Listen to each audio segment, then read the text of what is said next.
Ika-46 na kabanata. Ang mga lalaking nakamaskara na pinuntirya ang Snake Group, sila ay mga asasin na inupahan ng pinuno ng grupong Jongcheon para sirain ang karavan ng mga ngalakal ng Seokyum. Makikita ang mga pangyayari kung saan ay inatake sila ng mga asasin na kamaskara. At lumalabas na ang pagkalat ng Blood Explosion Elixir ay ginagawa din nila. Makikita rin ang imahe ng Blood Elixir. Bilang isang countermeasure, agad na nagsimula ang Murim League ng investigation team at pumunta sa headquarters ng Jongcheon Merchant Group. Makikita ng mga tauhan ng Murim ay nasa harapan ng palasyo ng Jongcheon Merchant Group. Nagulat ang mga ito nang makita nila ang maraming dugo sa looban. Ngunit lahat ng nasasangkot ay natagpo ang patay. At makikita rin ang leader ng Jongcheon Merchant Group ay wala ng buhay na nakaupo sa kanyang upuan. At walang anumang mga palatandaan na mahahanap. Ang leader ng Jongcheon Merchant Group ay nakaupo at nakabagsak ang ulo at wala ng buhay na tinitingnan ng Red Squadron. Ang Red Squadron, na direktang nasa ilalim ng pinuno ng Murim League, ay nagpatuloy sa investigasyon. Lumipat na ang eksena sa Murim Headquarters. Sa loob nito ang mga guro ay nagtipon at nakaupo sa mga bangko. Nakatingin ang isang teacher na ito habang ang kanyang katabi ay umiinom sa kanyang baso. Ang isang teacher na ito ay nakangiti lang. At si Yeon Wee ay nakatingin din lang. Ibinaba na ng teacher ang kanyang iniinom sa lamesa at tumatawang sinabi sa kanila na ang naging resulta daw ng ginawa nilang outside training ay napakaganda daw ng kinalabasan para sa RAT team. Ito pala ay si RAT Group's teacher, Juhoy. At sinabi pa niya na kung nagawa rin daw ba ng ibang grupo ng maayos. Ngumiti na tila ng aasar itong isang teacher na sinasabi na resulta pala ng pagsasanay ng RAT Group. Ano ang magagawa ng mga daga maliban sa pagdagsa sa mga karaniwang tao? Ito pala ay si Hosok Jeong Taeger Group's teacher. Tumayo at hinampas ang lamesa ng kanyang kamay. At sumigaw sa kanyang katabi na ano daw pinagsasabi nito. Na nakangiti lang at nakakrus ang mga kamay sa kanyang katawan. Nagsalita si Yeon Wee at sinabi na hulaan daw niya kung sino dito ang galing sa masasamang pangkat. At nagulat si Teacher Jeong sa kanyang narinig. Nakapangalong baba na sinabi ni Yeon Wee sa kanila na pagod pa daw siya sa kanyang hangover. Ayaw ba nila ipagpatuloy ang away nila sa ibang lugar kung saan walang ibang tao? Sobrang daming mata daw na nakatingin dito. Ito ay si Rabbit Group's teacher Yoon Wei. Sinabi ni Teacher Jeong na ayaw daw niyang marinig ang mga salitang iyan na nagmula sa kanya, Milady. Sumagot si Yeon Wee na ang palayaw daw niya ay hindi Milady ang tawag na daw ngayon sa kanya ay Descending Crimson Fairy. Sinabi pa ni Yeon Wee na pero, siguro daw ay tinatawag nila siya sa palayaw na iyon sa Evil Faction. Na siyang ikinainis ni Teacher Jeong at nagapoy ang mga mata na tinititigan at nangigigil kay Yeon Wei. Isang kamay ang humampas sa lamesa at sinasabi na magsitigil na daw sila. At naglalabas na ng ara itong Sikaw Group's teacher Budongguan. At sinabi pa niya na ang meeting daw na ito ay inihanda ng head of the Murim League. At may isang nagsalita na ngunit iniutos ng pinuno para sa lahat ng 12 guro na dumalo sa pulong na ito, diba? Ito ay si Horse Group's teacher Jim Mons. Paano daw ba naman hindi niya nakikita yung teacher ng Dragon Group at ng Snake Group? Meron daw ba sa kanila ang kakaalam? Panandali ang tumahimik. At biglang dumating ang pinuno. Mabilis na nagtayuan ang teacher na si Sogo Dog Group's teacher at si Fox Group's teacher na si Husong. At lahat silang guro ay sumuntok sa kanilang palad tanda ng paggalang at binati nila ang pinuno. Sinabi sa kanila ni Leader Kwakyoon na magsiupo na silang lahat. Si Kwakyoon ang head of the Murim. Umupo na si Leader Kwakyoon at binuksan niya ang scroll pagkatapos ito ay binasa ayon sa nakasulat. Ang lahat daw ng White Military Academies groups ay ligtas na. Nakabalik galing sa outside training. Maririnig daw niya ang mga detalye ng mga ulat mula sa kanya, nang hiwalay sabi ng katabi ni Leader Kwakyoon. Sinabi pa nito na ang karanasang ito ay magiging isang mahalagang asset para sa kinabukasan ng makatarungang pangkat. Ito pala ay si Jaegal Son, the younger brother of the Jaegal family head of Jaegal Mayong. Sinabi ni Leader Kwakyoon na hindi lang daw ang mga bata pati na rin daw ang mga teacher ay nagpakahirap ng husto. Nakatayo ang mga teacher at sinabi sa kanila na nagpapasalamat daw siya sa lahat ng kanilang pagsusumikap. Tinawag ni Joey si Leader Kwak Yoon at sinabi na ito ay maaaring tunog pasikat, ngunit mayroon daw siyang isang katanungan. Tumugon naman si Leader Kwak Yoon at sinabi niya ano daw yon, wag na daw siyang mahiya at sabihin na niya. Sinabi ni Joey na inutusan daw ng pinuno na magtipon ang lahat ng teacher. Ngunit silang 10 lang daw ang narito na pumunta sa 12 mga teacher. Pumikit si Leader Kwak Yoon at sinabi na gusto daw ba nitong malaman kung ano dahilan. Tumingin sa kanya ang mga teacher at naghihintay ng kasagutan. Sinabi sa isip ni Eunwi na gusto din daw niya malaman. Ang guro ng snake group ay si Jue Mayondok. Wala na daw sila sa liga niya sa simula pa lang.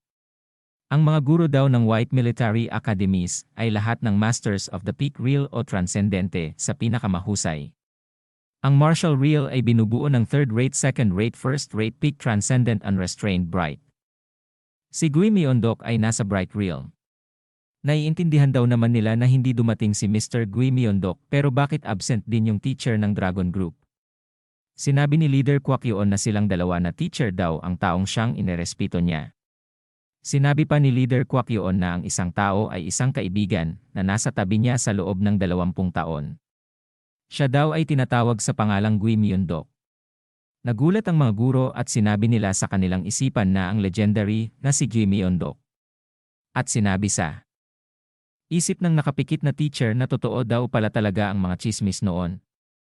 Nangangatog ang tuhod ni Teacher Gumakho na nakahawak ang dalawa nitong kamay sa kanyang ulo at sinabi niya na tulad daw ng inaasahan niya, si Jue Mayondok daw talaga siya. Halos mamatay na daw talaga siya noon. Ito ay si Pig Group Teacher Gumakho. Nagtataka nakatingin ang Chicken Group's teacher na si Jiangyang kay Teacher Gumakho na nasa kanyang tabi. Sasabihin na ni Leader Kwak Yoon ang isa pang tao na nirerespeto niya nang biglang lumipat ang eksena sa Snake Group's dormitory open area dito sa bundok. Makikita ang malaking bato na nakasabit sa magkabilang kahoy na binubuhat ni Namungmae ng paulit-ulit. Paulit-ulit na pala niya itong binubuhat ng 2,999 na beses na hanggang maabot na nila ang 3,000 na pinapanood ni Instructor Yang Gungyok. At sinasabi pa nito na nasanay na daw ang lahat sa ehersisyo. Sinabi pa niya na 100 beses pa sa kanyang gilid ay may mga anino na nagmamasid. Makikita si Namungmae na kumikislap habang nagbubuhat at sinasabi ng nakatingin na mata na Young Master Mai. Ito pala ay si Arin na masayang nanunood sa kanyang sa pag-iinsayo. Sinabi ng kasama niya kay Arin na babantayan daw lang ba niya siya sa buong araw. Sumagot si Arin sa kanyang kasama na wala daw siyang alam. Pinakita ang isang libro na Technique of Seduction. Ito daw ang teknik na nagmula sa seduction technique na isang mainit na paksa sa mga lansangan. Nakangiting hawak ang libro at sinasabi pa niya na ang pangatlong pamamaraan upang maakit ang puso ng mga tao. Ang pamamaraang ito ay tinatawag na playing hard to get. Nagulat ang dalawang kasama ni Ahrin sa kanilang narinig. Habang binabasa niya ang libro, ay sinasabi niya na sa lahat daw ng oras, masyado daw siyang naging agresibo. Kaya ngayon, maaari daw niyang isipin ito bilang siya ay nasa proseso ng paglayo sa kanya sa pamamagitan ng pagtatago ng ilang sandali. Maya-maya, magtataka siya kung bakit hindi niya siya nakita. Nakataas pa ang isang daliri ni Ahrin sa dalawa niyang kasama at manghang-mangha ang mga ito na nakatikom pa ang kamao at sinasabi na tulad ng inaasahan nila sa kanya, siya daw talaga ay kahanga-hanga. Pawis na pawis si Namungmae at makikita ang 3 anino sa kanyang likuran. Lumingon at sinasabi ni Namungmae na hindi daw niya nakita si Ahrin sa mga huling araw na ito. At sinabi pa niya na sige, mag-ayos na daw sila at bumalik. Napamura si Kalbo at napaupo sa pagod at sinabi na nasasanay na din daw siya ngayon. Habang pinapaikot ang balikat ay sinabi ni Namungmae kay Kalbo na huminto na daw ba siya sa pagsasanay ng katahimikan. Lumingon si Kalbo at sumagot na sira na at pagbalik daw niya sa templo. Papagalitan pa siya. Kaya maaari na daw ring sabihin ang lahat ng mga bagay na hindi niya masabi noon. Ngumingiting pabulong na sinabi ni Namungmae na kailangan daw niyang magsimulang muli. Parang ganun. Lumapit si Moyongbo at sinabi sa kanila na mukhang maayos na ang katawan ni Young Master Mai.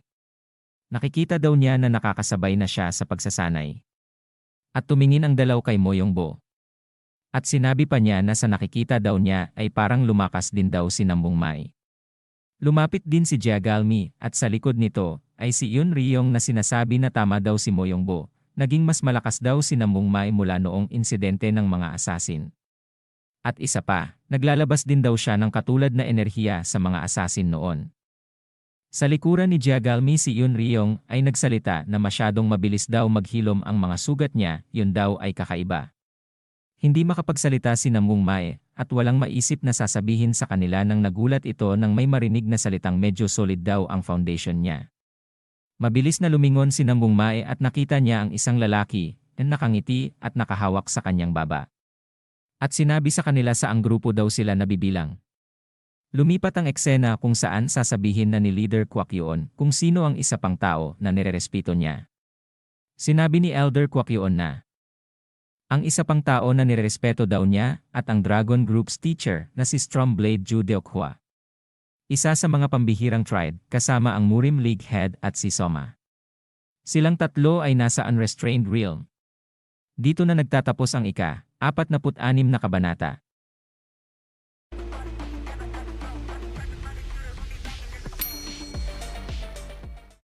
Ika-47 kabanata. Sinabi ng ibang teacher na teacher daw ba talaga siya? Hindi daw ba masyadong malaki ang pagkakaiba nila sa kanya? Paano daw yun nangyari?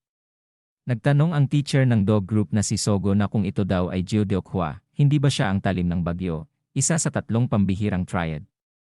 Bakit ang isang tulad ng Stormblade ay pumayag na maging isang guro sa White Military Academy? Nagtanong si Leader Kwak Yuon na kung kilala daw ba niya ang Stormblade. Sumagot si Teacher Sogo na hindi daw niya siya kilala ng personal, ngunit nagtataka lang daw siya kasi sa pagkakaalam ko, ang mga guro dito ay kabilang lamang sa 100 Master. Kung isa daw siya sa tatlong pambihirang triad. Hindi ba kasing galing din daw niya siya? Makikita ang muka ni Leader Kwak Yuon. Sinabi pa ni Sogo na kahit na daw ang mga pinuno ng malalaking angkan ay alinman na nasa maagang walang pigil na rim o panghinaan ng loob dahil hindi nila ito maabot. Ang walang pigil na realm ay ang Unrestrained Realm. Samantala, ang tatlong pambihirang triad ay nakarating na sa Late Unrestrained Realm. Sila daw ang mga tao na malapit na sa Bright Realm. Sumagot si Leader Kwak Yuon na tama daw siya doon. At dagdag pa at sinabi niya na originally, hindi na daw kakaiba kung siya ang susunod na pinuno ng Murim League, gayunpaman. Maiintindihan daw nila kung kilala nila siya. Nagsalita rin ang teacher na nakapikit na nabalitaan daw niya na hindi siya nagtagal sa isang lugar. Sinabi naman ni Leader Kwak Yuon na tumatakas siya kung susubukan daw nilang abutin, nawawala siya kapag sinubukan daw nilang kumbinsihin. Ito daw ang dahilan kung bakit siya tinawag na Stormblade. Sinabing muli ng teacher na nakapikit na tapos, paano daw siya naging isa sa White Military Academy teachers. Hinimas ang balbas at tumugon na sinabi ni Leader Kwak Yuon na lumapit daw siya sa kanya isang araw na nag-aalboroto, humihiling na maging guro. Inimagine ng mga guro ang sinabi ni Leader Kwak Yuon at sinabi pa nila na ang isa sa tatlong extraordinary triads ginawa daw ba talaga niya yon? Flashback. 3 buwan na ang nakalipas nagpipinta daw si Leader Kwak Yuon ng maskara na hinahanap niya ang pagkakaiba ng maskara ng seryoso. Sa kanyang iginuguhit na maskara ay may dahon na nalaglag at siya ay napatingin sa dahon at isang paa ang makikita na humakbang sa bintana. At binati daw siya nito. Ito pala ang Stormblade na si Ju Deokhwa. Nakangiti at sinisinok at mukhang nakainom ito. Tinanong siya ni Leader Kwak Yuon kung ano daw ang dahilan ng pagpunta niya sa kanya. Naglakad palapit si Leader Kwak Yuon kay Deokhwa at sinabi pa niya na hindi daw ba siya naglalakbay sa buong mundo para humanap ng kahalili. Nakangiting tumugon si Deokhwa na naglakbay daw talaga siya sa buong mundo. Ngunit hindi isang madaling trabaho na makahanap ng isang henyo na tulad niya. Sinabi pa ni Leader Kwak Yuon na hindi daw talaga madaling humanap ng taong gifted. Ito daw ang dahilan kung bakit niya itinayo ang White Military Academy. Nakangiting sinasabi ni Deokhwa na sa totoo lang daw ay meron na siyang nakitang isa, ngunit ito daw ay tumanggi sa kanya na maging disipolo niya. Pagkatapos daw ay nakita niya siya na pumunta dito sa lugar na ito. Lumaki ang mata ni Leader Kwak Yuon na ano daw. At sinabi niya na ganun daw ba? Isang taong tumanggi sa dakilang talim ng bagyo. Parang matigas ang ulo niya katulad niya. Tumawang malakas si Deokhwa at sinabi na matigas daw ba kamo ang ulo. Bueno talaga daw namang matigas ang ulo niya at hindi daw siya nagkamali dun. Sa ano't anuman, dahil dun, gusto kong humingi ng favor sa'yo. Mangyaring ilagay daw siya at ang kanyang magiging disipulo sa parehong grupo dito. Sinabi ni Leader Kwakyoon na dapat daw ay galing siya sa ilang angkan. Sinabi naman ni Deokhwa na nagkamali daw ito ng pagpili dahil hindi niya alam. Dapat daw ay ipakita niya sa kanya kung sino siya. Sinabi ni Leader Kwakyoon na talaga daw ba na gusto niya siya, pero yun lang ba ang dahilan? Wala daw bang siyang tinatago? Sinabi ni Deokhwa kay Leader Kwakyoon na mabilis daw talaga itong mag-isip. Sinabi pa niya na gusto daw pa niya na makahanap ng higit pang mga kandidato para maging kahalili daw niya dito. Nagulat si Leader Kwakyoon at sinabi kay Deokhwa na parang sinabi na rin daw niya na ang gusto niyang mangyari ay kunin ang iba pang mga kandidato sa ibang mga grupo. Sinabi pa ni Deokhwa na ito ay tungkol sa paghahanap ng Supreme Dragon Arts para lamang sa mga successor. Dapat daw siyang maging maingat sa pagpili ng tamang bata. Makikita ang paa ni Leader Kwakyoon at lumapit ng konti at sinabi na pumapayag na daw siya gawin na daw niya kung ano ang gusto niya. Nagulat naman si Deokhwa at sinabi na talaga daw ba? Huwag daw siyang magbago ng isip mamaya. Sinabi sa kanya ni Leader Kwakyoon na ngunit ang desisyon pa rin daw ng mga bata ang masusunod. Maaari daw siyang gumawa ng alok, ngunit ang sa huling desisyon ay nasa mga bata pa rin. Balik sa kasalukuyan. Sinabi sa kanila ni Leader Kwakyoon na ganyan daw ang mga nangyari. Kaya naman, ang mga guro dito ay dapat magsikap at magabayan ng mabuti ang mga bata. Para hindi minamaliit ni Stormblades at Gui Myeondok ang mga estudyante. Lumipat ang eksena kung saan si Deokhwa ay tinatanong ang mga bata kung saan daw sila nabibilang na pangkat. Nakatingin at sumagot ang mga bata na sino daw siya. Tumalon sa harapan ni Namungmai si Deokhwa at sinasabi habang pababa na siya daw ang unang nagtanong. Inulit muli ang kanyang itinanong at sinabi na anong grupo daw sila nabibilang.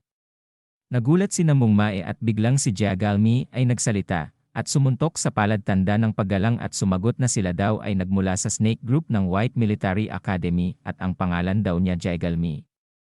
At biglang sinabi niya sa kanyang isip na hindi daw niya hahayaang siyang malinlang muli base sa itsura lamang.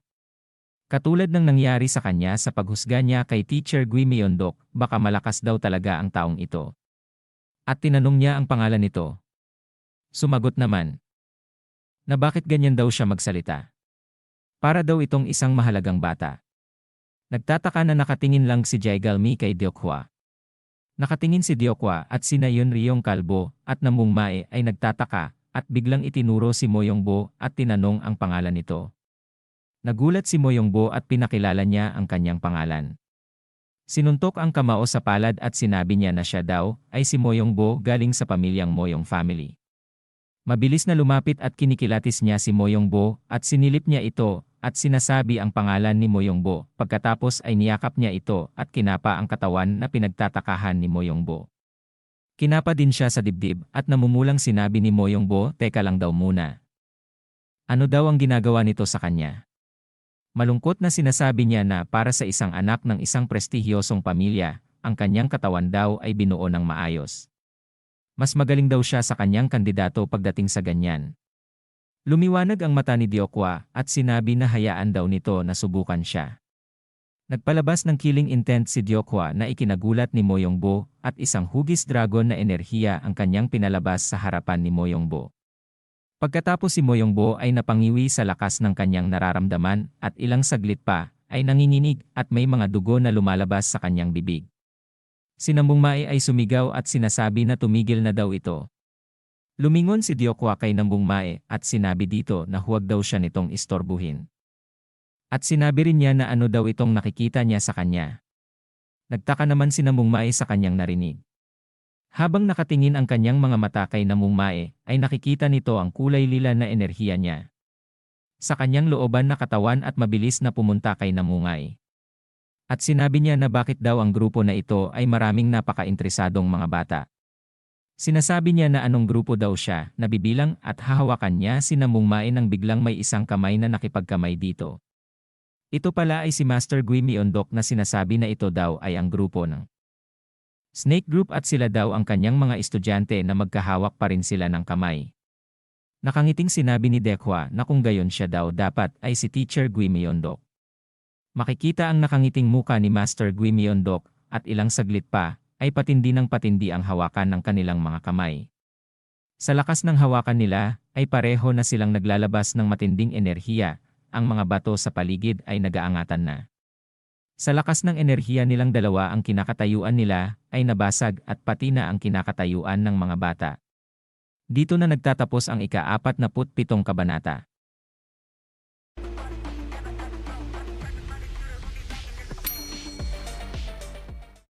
Ika-48 kabanata.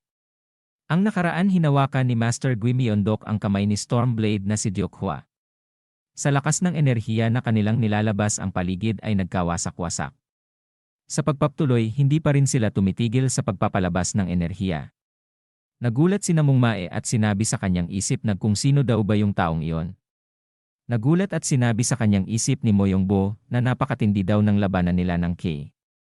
Si Onryon ay nagulat din at sinabi sa kanyang isip na napakalakas daw nila. Sinabi naman ni Kalbo habang nakatingin sa kanya si Jaegalmi na nakita ko na siya dati. Nagdulot siya ng problema sa templo na naghahanap ng alak. Sinabi sa kanyang isip ni Jaegalmi na naghahanap ng alak sa Shaolin Temple na pinakaiginagalang ng mga tao. Nababaliw na daw ba siya? Makikita ang muka ni Kalbo at sinabi na sa oras na daw na yon. Ang chief monk daw ay tinatawag siyang Stormblade. Pagkatapos ay tiningnan siya ni Yunryong at Jaegalmi. At pinaulit-ulit na sinabi sa isip ni Jaegalmi na Stormblade, Stormblade. Palakas ng palakas ang inilalabas nilang enerhiya na makikita ang mga kamay nila na nabasag ang baluti ni Master Gui Myeondok sa kanyang kamay. Tinitigan ni Master Gui Myeondok si Stormblade at sinabihan ng kung itutuloy daw pa ba niya. Walang masabi at nakatingin lang sa kanilang mga kamay si Stormblade. At sinabi nito na siya daw ay nasorpresa na si Gui Myeondok daw pala ay may napakaraming ki at ito ay hindi niya alam. Tumitig si Gui Myeondok kay Stormblade at sinabi sa kanyang isip na nag-enjoy daw siya. Dapat daw bang gawin itong seryoso? Patuloy pa rin sila sa paglabas ng enerhiya nang biglang sumuka ng dugo si Master Gui Myeondok at sinabi sa kanyang isip na bakit ngayon pa daw sa dami ng oras. Nagulat si Stormblade nang nakita niya na sumusuka na ng dugo si Master Gui Myeondok at unti-unti na niyang tinanggal ang enerhiya niya. Natapos na ang labanan nila ng Ki at makikita na silang dalawa ay nakatayo sa wasak-wasak na lupa. Pareho na silang bumitaw sa pagkakapit sa kamay. Sinabi ni Stormblade siguro daw ay hindi niya nakontrol ng maayos ang lakas niya. At tinanong niya si Master Gui Myeondok kung ayos lang daw ba ito. Tumugon si Master Gui Myeondok at sinabi na wala lang daw ito sa kanya.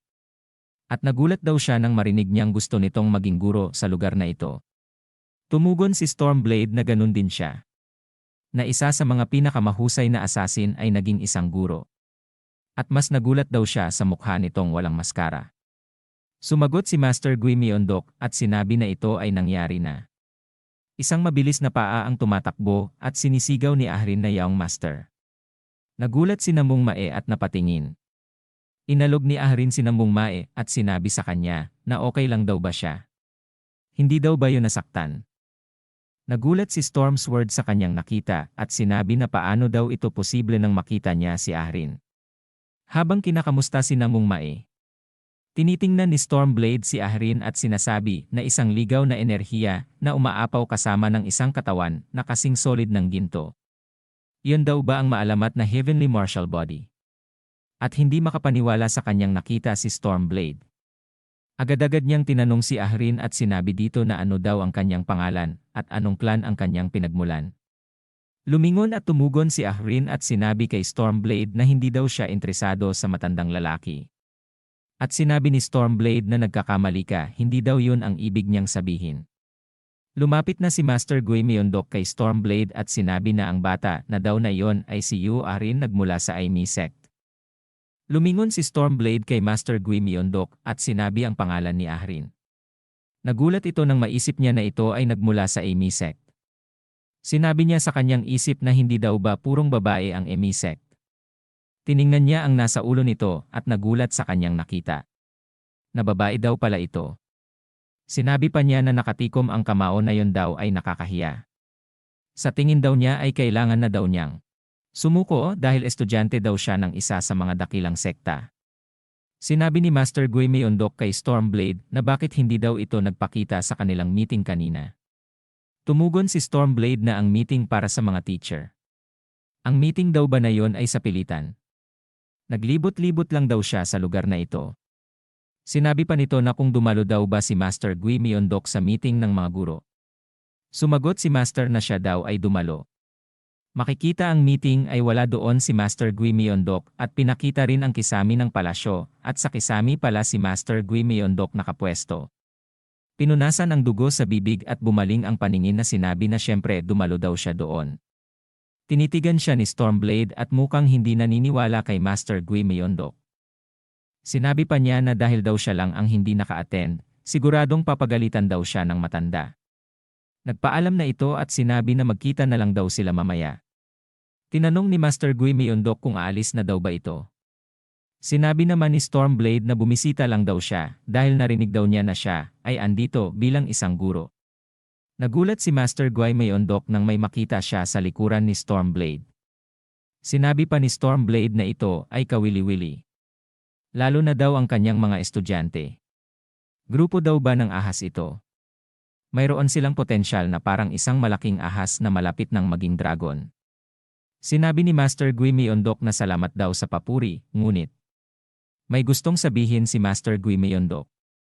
Pero hindi niya masabi dahil inunahan na siyang magsalita ni Stormblade at sinasabi niya na bakit hindi daw siya makipag-usap na lang ng maayos.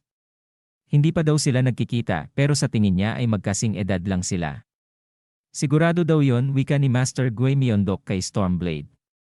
Sinabi sa isip ni Moyongbo na si Stormblade daw pala ay bata pa. Bago pa umalis si Stormblade ay sinabi nito na at sa ngayon, sa tingin daw niya ang kanyang kandidato ay mas mahusay kaysa sa iyong mga estudyante. Pagkatapos ay mabilis na itong nawala. Naiwang ang snake group sa basag-basag na lupa. Napalingon si Master Gui Myeondok nang tawagin siya ni Jae Galmi at tinatanong kung ang taong iyon daw ba talaga ay ang Stormblade. Isipin na siya ang Stormblade, siya nga daw ba ito? Tumugon si Master Gui Myeondok na siya daw talaga yon. Sinabi ni Stormblade sa kanyang isip habang ito ay nasa ere na ang kataas-taasang sining ng dragon ay maaaring makuha niya sa antas ng 3 pambihirang triads sa murang edad. Kaya naman nag-iingat daw siya sa pagpili ng papalit sa kanya. Nagsalita si Master Gui Myeondok na walang mas magandang lugar dito para gawin yon. Ngayon daw Snake Group makinig daw sila sa kanyang sasabihin. Maririnig din daw nila ito sa huli. Makinig din daw si Arin. Meron daw na importanteng announcement ang magmumula sa pinagmitingan ng mga guro. Ang lahat daw ng mga estudyante ng White Military Academy ay kailangan magpartisipasyon sa White Martial Art Contest. Nagulat ang mga bata sa kanilang narinig. Lumipat ang eksena sa palasyo ng Murim. Si Stormblade ay naglalakad ng makaramdam ng panginginig ng katawan. Inisip niya ang dahilan at sinabi niya ano daw ang nangyari sa kanya? Iyon daw ba ay dahil sa nangyari kanina? At naisip niya ang tagisan ng enerhiya kanina na magkahawak sila ng kamay ni Master Gui Myeondok. Natawa siya at sinabi niya na tinitawag daw siya sa pangalan na Gui Myeondok. Ito daw ay kapanapanabik at masaya. Ito daw ay tamang desisyon na pumunta siya dito. At makikita ang punit na pantalon niya sa likod na gusto sana ni Master Gui Myeondok sabihin sa kanya kanina. Dito na nagtatapos ang ika-48 kabanata.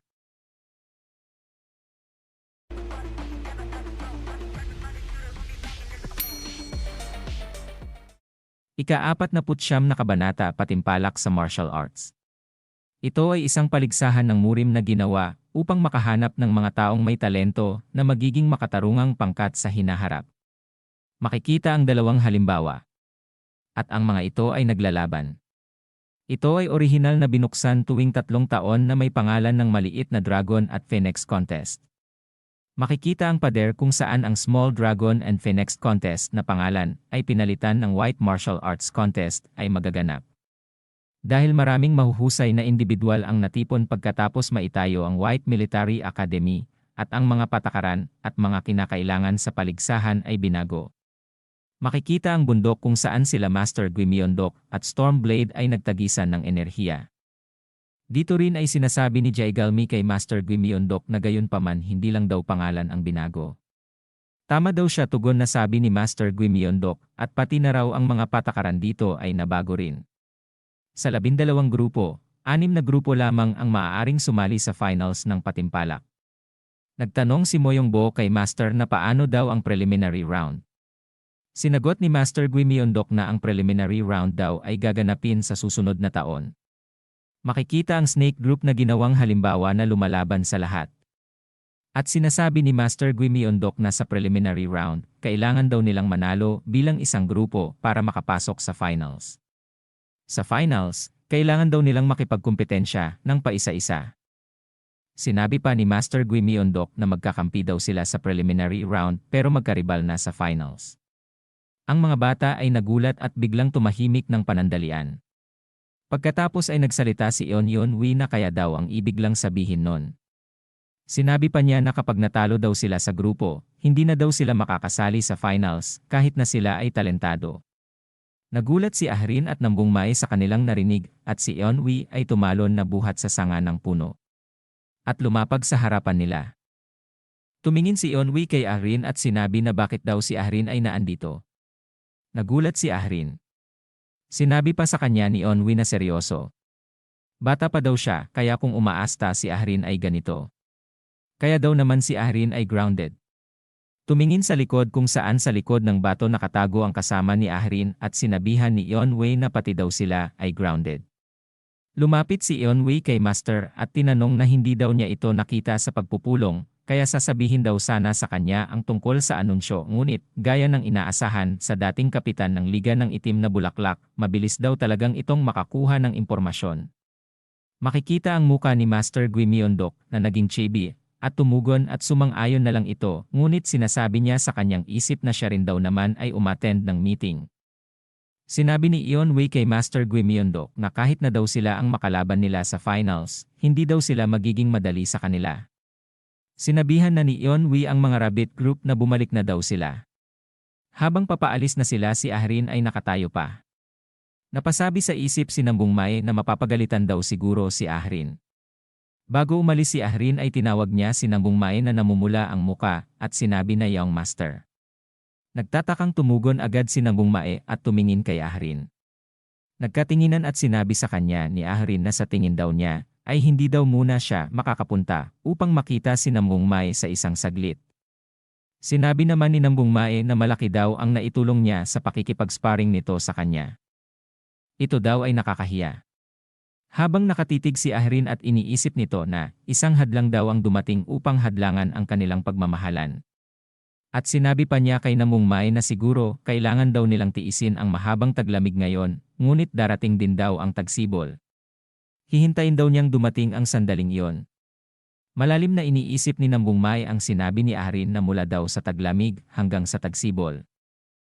Kung ito daw ba ay nangangahulugan na kung haharapin daw ba nila ang mga paghihirap na kasing hirap ng taglamig, ang kanilang kakayahan daw ba ay lalo pang bubuti.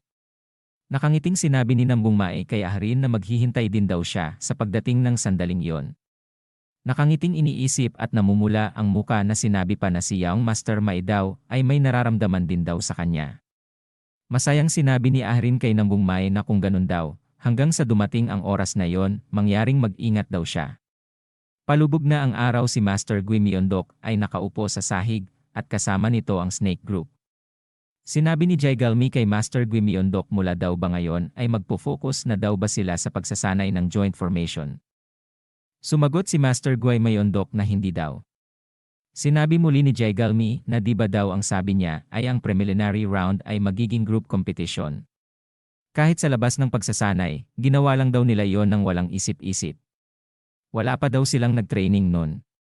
Sinabi ni Master Gui Myeondok na tama daw siya dun. Nakakatakot daw talaga ang trained joint formation. Ngunit laging may kahinaan daw ito. Paano daw kung isa sa kanila ang masaktan? Paano daw kung gamitin ng mga kalaban ang kahinaan nila? Paano kung tambangan ka kapag hiwalay ka sa iba?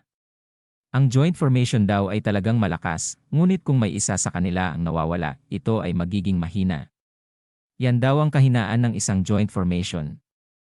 Lumaki ang mga mata ng mga bata at sinabi ni Jaigalmi na ngunit na hindi na naituloy sa pagsasalita si Jaigalmi dahil sinabi sa kanila ni Master Guimyondok assassin daw siya dati kaya naman alam niya ito. Ano daw kaya sa tingin nila ang ituturo daw niya sa kanila? Lumaki ang mga mata ng mga bata sa kanilang narinig. Sinabi ni Master Guimyondok na ang ipapagawa daw sa kanila ay ang Black Flower League members' secret training methods. Nagulat sa kanilang narinig sina Jaigalmi, Yunreyong, Myongbo, at Nambungmai. Nakangiting sinasabi ni Master Guimyondok na simula daw ngayon ay ipapasa na daw niya ito sa kanila. Sa snake training ground si Master Guimyondok ay nakatayo sa ilalim ng rebulto ng ahas. Sinasabi sa isip ni Moyongbo na mas tahimik pa daw. Kailangan daw niyang makisalamuha sa kapaligiran. Nakakagat sa labi at sinabi sa isip ni Jaigalmi na kailangan pa ba daw niyang talagang itong gawin. Ito daw ay kasumpa-sumpa. Napaisip naman at sinabi ni Nambungmai na ito daw ba ang paraan ng Black Flower League training. Ang mga bata ay nasa gitna ng training ground at naghahanda sa sasabihin ni Master Guimyondok habang ito ay nakatalikod. Green light, red light at mabilis na humarap si Master Guimyondok at si Kalbo ay kanyang nahuli. Tumawa si Master Guimyondok at sinabi kay Kalbo na ito daw ay out na. Mabilis na yumoko at pinalo ang sahig ng kanyang mga kamay at sinabi na let's see na hindi makapaniwala na siya ay na-out kaagad. Nakangiting sinabi ni Master Guimyondok na hinding-hindi daw siya maluloko, ang dating kapitan ng Black Flower League. Nakatayo lang sila sa gitna at walang masabi. Itinikom ng mahigpit ni Jaigalmi ang kanyang kamao at naiinis na sinabi na ito ba talaga ang paraan ng pagsasanay ng Black Flower League. Sa tingin daw ba nito ay nagsisinungaling siya? Tugon ni Master Guimyondok kay Jaigalmi. Siyempre ito daw ay. Hindi na tinuloy ang sinabi ni Jaigalmi dahil sinabi ni Master Guimyondok na ang paraan ng pagsasanay na ito ay katulad ng pamamaraan ng paghinga ng pagong. Matututunan daw nila kung paano itago ang kanilang presensya. Ito ay isang mahalagang paraan ng pagsasanay para sa Black Flower League na maaaring mabilis na matutunan. Pamamaraan ng paghinga ng pagong. Isang pamamaraan upang kontrolin ang iyong tibok ng puso at hininga upang lumikha ng isang estadong parang bangkay. Alam daw ba nila kung gaano kalaki ang kanilang makukuha kung maitatago nila ang kanilang presensya sa isang magulong labanan? Ang maliit na pagkakaibang ito ay maaaring matukoy ang iyong kapalaran sa isang sitwasyon sa buhay at kamatayan.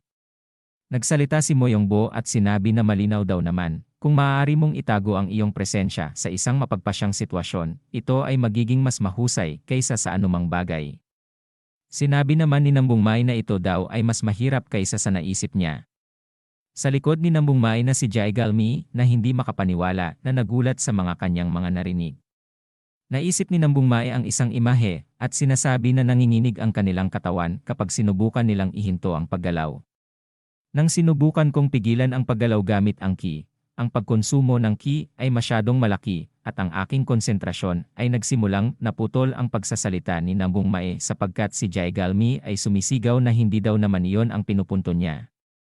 Sinabi niya ang ginagawa daw nila ay isang laro ng mga bata. At dito na nagtatapos ang ika-49 na kabanata.